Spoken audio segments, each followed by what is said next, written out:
Again, a very good question. What the Human Rights Council at the moment is considering, not just endorsing the guiding principles, but what is the follow-up from the UN's point of view.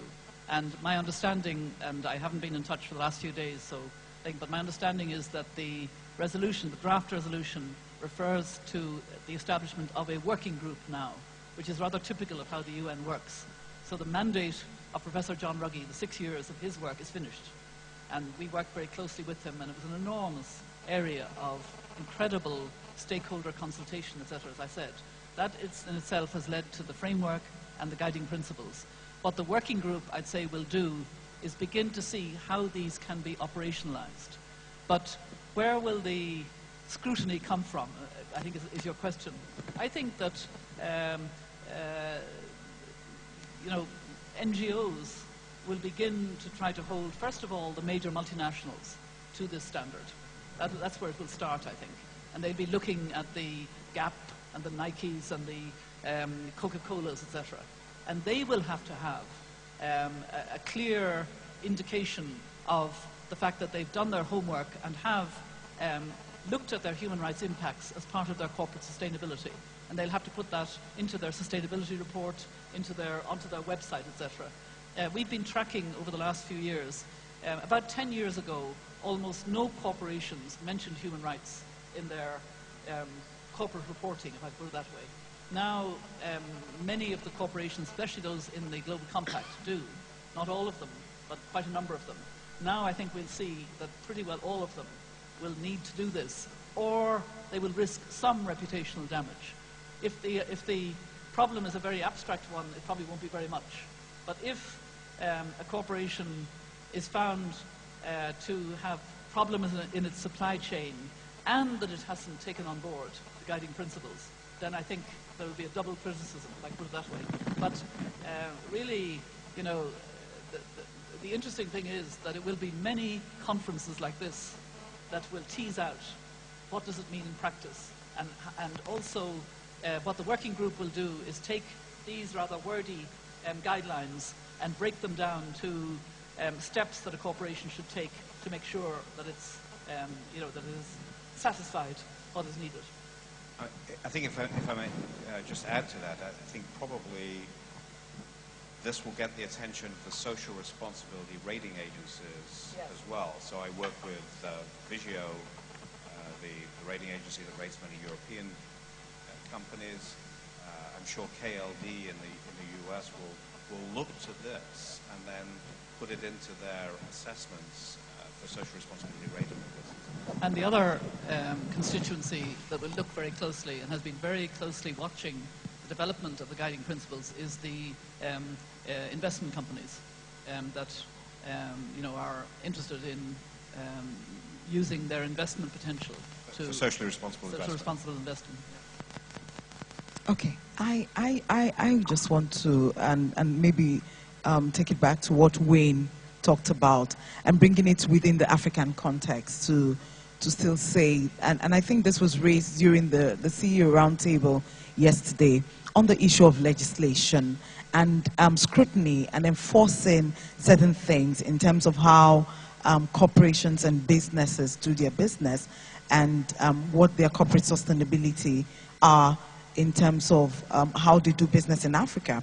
And I really want to say this because the way and manner businesses operate in Africa, it's really different from developed countries, and we need to have that and bear that in mind as we talk about the issues of human rights and linking it to the issues of corporations and corporate social responsibility.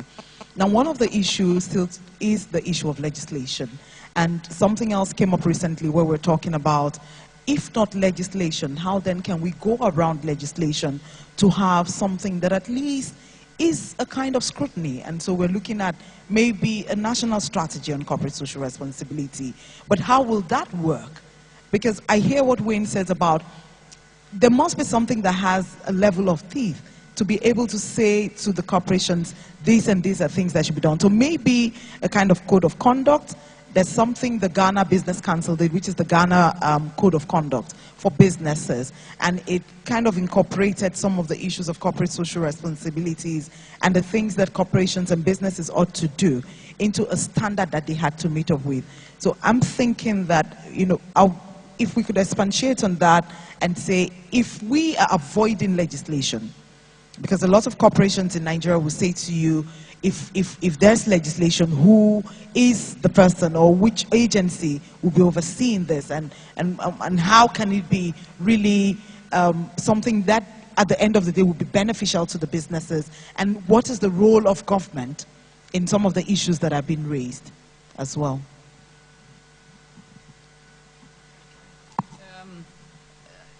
Your question is a very good one, and I think there are probably others in this audience who can answer it better than I can.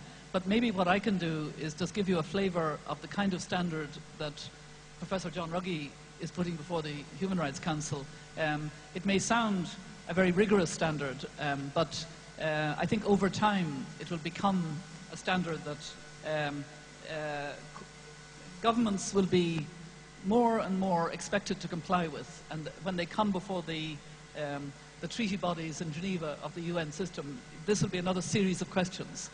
So just to give you a sense, in this part of the guidelines, what he says about the state duty to protect human rights, he says, states must protect against human rights abuse within their territory and/or jurisdiction by third parties, including business enterprises.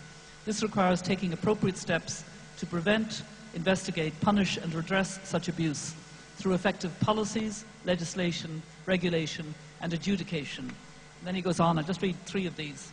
He says, operational principles, general state regulatory and policy functions. In meeting their duty to protect, states should A, enforce laws that are aimed at or have the effect of requiring business enterprises to respect human rights and periodically to assess the adequacy of such laws and address any gaps.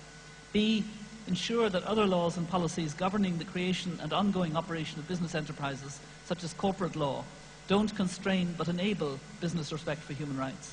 C, provide effective guidance to business enterprises on how to respect human rights throughout their operations.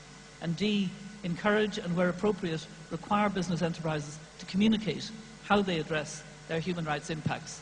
Now, listening to that, it may sound, a very tough standard to meet, but I would say that, the word guidelines indicates that a lot of it will need to be fleshed out in practice. But what